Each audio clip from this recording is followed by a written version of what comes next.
भन्थ्यो। अहिले चाहिँ हामी यो ठाउँमा माथि देख्छ यो साथी पछाडि बसिँदै पुल यो यति धेरै मेट्रोको अगाडिपट्टि बसिरहेको छ। यस्तो देखिन्छ यहाँ माथि अहिले समुद्रलाई पुरेर चाहिँ पुरै हाँगा बनाएको छ। त्यसमा चाहिँ घरहरू सानो भिल्लाहरू छ। यो एटलान्टिस होटल हो। एटलान्टिस होटल चाहिँ फ्युचर अफ दुबई यो जो गोलो हेर्नु लाइटै यो चाहिँ स्काई भ्यू टावर भन्छ।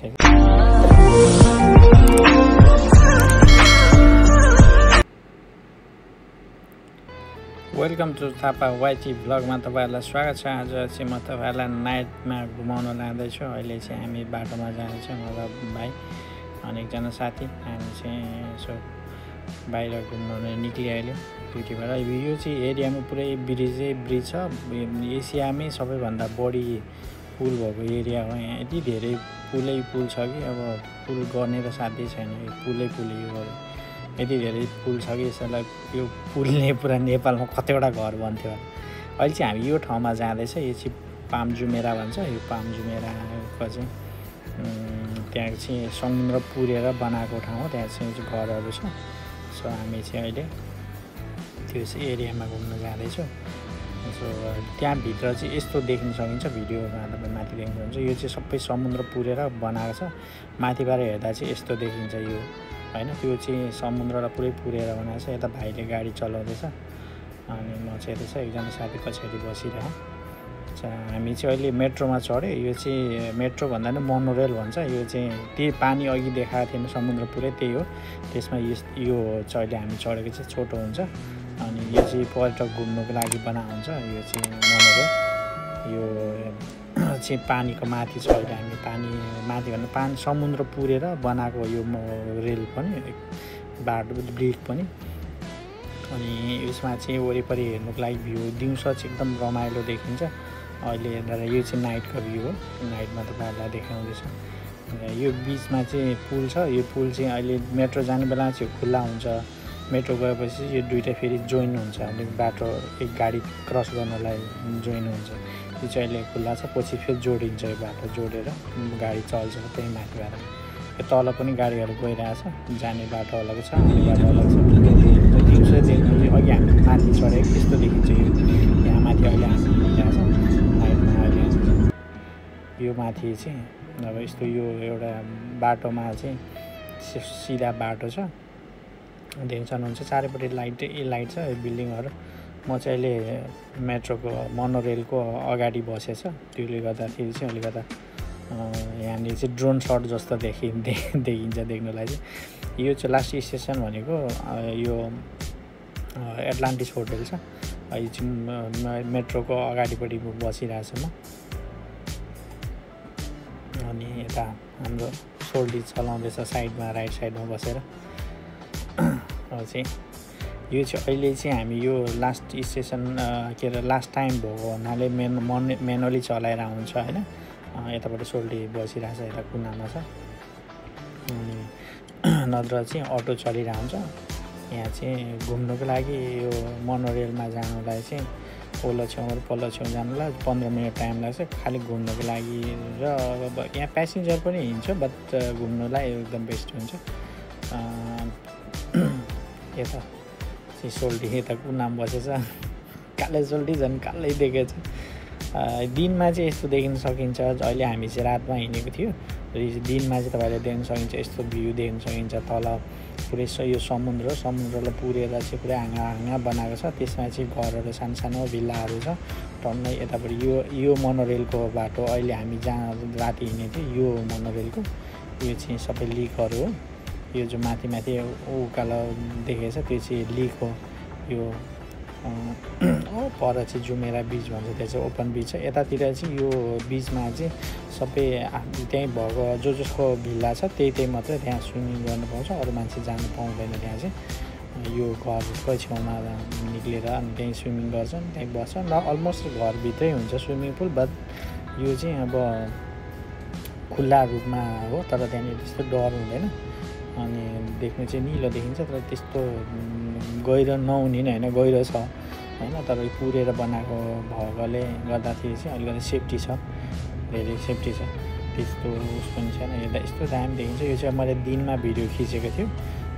दिनमा चाहिँ मैले अरू ठाउँबाट खिचेको थिएँ 28 तला माथिबाट मैले खिचेको थिएँ त्यो भएर यस्तो देखिन्छ मैले यही चाहिँ भिडियो बिचमा हालिदिएर देखाएको तपाईँहरूले यो कस्तो देखिन्छ यहाँनिर पाम जुमेरा कस्तो देखिन्छ भनेर चाहिँ माथिबाट हेर्दाखेरि यो चाहिँ 28 तला माथिबाट मैले खिचेको अझ माथिबाट खिचेर देखेको चाहिँ अलिक बबालै देखिन्थ्यो यो दिउँसो टाइममा खिचे भएर यो घामले अलिकता किरमिर देखेको छ बिहान पख भएपछि अहिले छुट्टै देखिन्थ्यो होला यो भिल्लाहरू यस्तो सानो भिल्लाहरू बनाएको हुन्छ यस्तो सानो घरहरू बनाउँछ त्यस्तो ठुलो बनाउनुलाई एलाउड छैन 3 तला यसमा चाहिँ 3 तलाभन्दा माथि बनाउनु दिँदैन यो सानो हाँगा बनाएको जो छ समुद्रमा जो मेन लाइनमा चाहिँ बढी नै तला बनाउनु सकिन्छ भने यहाँ चाहिँ त्यस्तो धेरै बनाउनु सकिँदैन म धेरै टाढाबाट यो भिडियो खिचिरहेको छु त्यो भएर अहिले जुम गरेर खिच्दा चाहिँ त्यति क्लियर आएको छैन तर जेस यो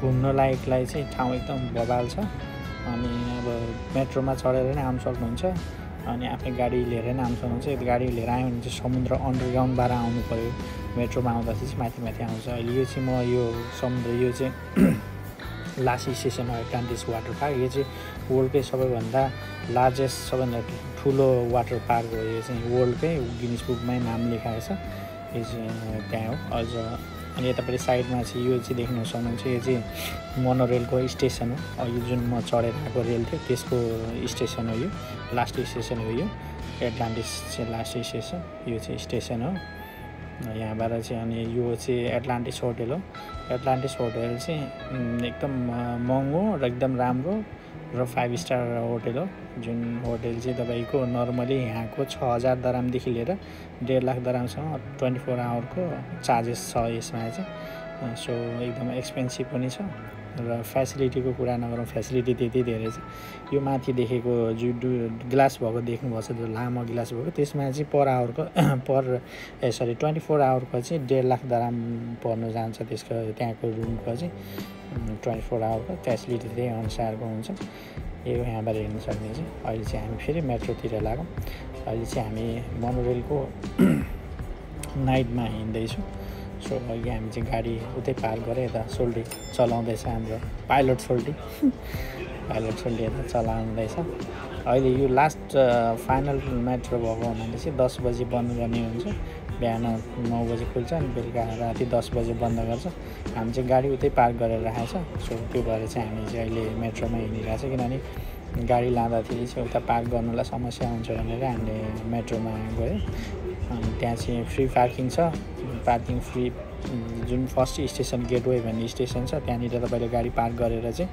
अनि त्यहाँबाट चाहिँ यो मोनोरेलमा जान्थ्यो तपाईँको फर्स्ट स्टेसन लास्ट स्टेसन जाँदा 20 दराम लाग्छ 20 दराममा तपाईँ त्यहाँ जान सफर गर्न सकिन्छ बट महँगो त पर्छ गाडीमा भन्दा बट उता गएपछि पार्किङको समस्या हुने कारणले गर्दाखेरि चाहिँ हामीले मोनोरेलमै जाने डिसाइड गरेर हामी साथीहरू मोनोरेलमै हिँडिरहेछौँ सो यहाँ चाहिँ माथिबाट भ्यू पनि राम्रो देख्ने हुनाले अब नाइटको दिनमा त धेरैपल्ट हिँड्यौँ तर नाइटमा हिँडेको थिएन त्यही भएर अनि हामी चाहिँ अफिसबाट निक्लेपछि अनि ल एकपल्ट भिजिट गरौँ त भनेर अनि हामी भाइ म निक्लेर चाहिँ यसो हुँदैछ अहिले चाहिँ हामी यो स्टेसनमा आइसक्यो यहाँ चाहिँ स्टेसनमा मान्छे उतारेपछि फेरि हामी अगाडि लाग्छ अनि एकदम राम्रो भ्यूहरू देखिन्छ मैले पुरै भिडियो चाहिँ लिएन बट त्यहाँनिर कुनै एरियामा चाहिँ भिडियो लिन नपाउने पनि छ सो घुम्न त धेरै ठाउँमा घुमेँ बट मैले सबै ठाउँको भिडियो देखाउन सकेन नेक्स्ट टाइम म दिनमा गएको टाइममा चाहिँ सबै भिडियोहरू देखाउँछु वाटर पार्कभित्र र बाहिर के छ के हुँदैछ त्यहाँनिर के नयाँ अहिले पहिलाभन्दा धेरै कुराहरू डेभलप भएको छ त्यो पनि म नेक्स्ट टाइम देखाउने नै छु अहिले चाहिँ नाइटकोमा चाहिँ मैले त्यति भिडियो निकालेन यता राइट साइडमा देख्नुहुन्छ यतापट्टि चाहिँ जुमेरा फ्री बिच हो यता चाहिँ जो पनि जान सकिन्छ जो गोल राउन्ड बत्ती बोलेको त्यो चाहिँ फ्री जो पब्लिकहरू जानु पाउँछ जुन अहिले म गएकोतिर चाहिँ सबै पैसा तिरेर मात्रै फ्रीको त्यहाँ किट पनि छैन इभन कफी एउटा पिउनु पऱ्यो भने नि 125 दराम छ नर्मल कफी पिए मात्रै त्यहाँ स्विमिङ गर्नु पाउँछ नभए स्विमिङ गर्नु पाउँछ छैन त्यता पुरै एरिया सोल्टी हाम्रो पाइलट गाडी दौडाउँदै थियो। अहिले चाहिँ हामी मोनोरेलबाट सकेर अब अहिले चाहिँ रोडमा आयो। हामी चाहिँ गाडी अब घरतिर फर्किँदैछ। यो चाहिँ बाटोमा देख्न सक्नुहुन्छ। अहिले भाइले चलाउँछ, म यता बसिरहेको छु। हामीले लाइट पनि जलाएको थिएन, अँध्यारो देखेको छ। यता चाहिँ अब यो फ्युचर अफ दुबई यो जो गोलो लाइट देखाएको छ यसमा चाहिँ फ्युचर देखाउँछ। त्यो भित्र चाहिँ तपाईँको त्यहाँभित्र 16 तलासम्म छ। त्यहाँभित्र चाहिँ गए चाहिँ फ्युचरमा चाहिँ कस्तो हुन्छ दुबई, के छ त्यहाँभित्र भनेर चाहिँ सबै कुरा लाइभ देखाइदिन्छ क्या त्यहाँनिर। अब तपाईँको कस्तो 3D जस्तै चाहिँ यहाँनिर 16D एराउन्डको देखाइन्छ, जुन चाहिँ फ्युचरमा कस्तो हुन्छ के हुन्छ त्यहाँ पुरै लाइभ तपाईँको विदाउट चस्माले हेर्नु सकिन्छ। जस्तै 3D हामीले हेरे जस्तै त्यहाँ चाहिँ लाइभ हेर्नु सकिन्छ। त्यो चाहिँ फ्युचर बनाएको छ एकदम राम्रो। यो चाहिँ स्टेसनबाट हामी जाँदैछ, अहिले चाहिँ बाटोमा छ। यो चाहिँ सेक्जाज रोड हो, जुन चाहिँ बाटोमा चाहिँ देख्न सक्नुहुन्छ। यहाँनिर चाहिँ यो लाइट आदि लाइट जलेको छ। यसलाई चाहिँ स्काई टावर भन्छ। जुन स्काई टावरमा चाहिँ तपाईँहरूले 75 दराम पे गरेर 100 कति तला हो, 113 तला हो क्या, त्यो गएर माथि भ्यू हेर्नु सक्नुहुन्छ। यो चाहिँ स्काई भ्यू टावर भन्छ यसलाई। यो चाहिँ एकदम रमाइलो छ। यहाँबाट बुर्ज खलिफा अपोजिट छ। त्यो बुर्ज खलिफा तलदेखि माथिसम्म यस्तो राम्रोसँग भिडियो नि खिच्नु मिल्छ, देख्नु पनि राम्रोसँग देखिन्छ। बुर्ज खलिफाकै अपोजिटमा हो, दुवै टावर सँगसँगै छ। यति भन्दै आजको लागि बाई बाई। लास्टसम्म हेरेर साथ दिनुभयो त्यसको लागि धेरै धेरै धन्यवाद।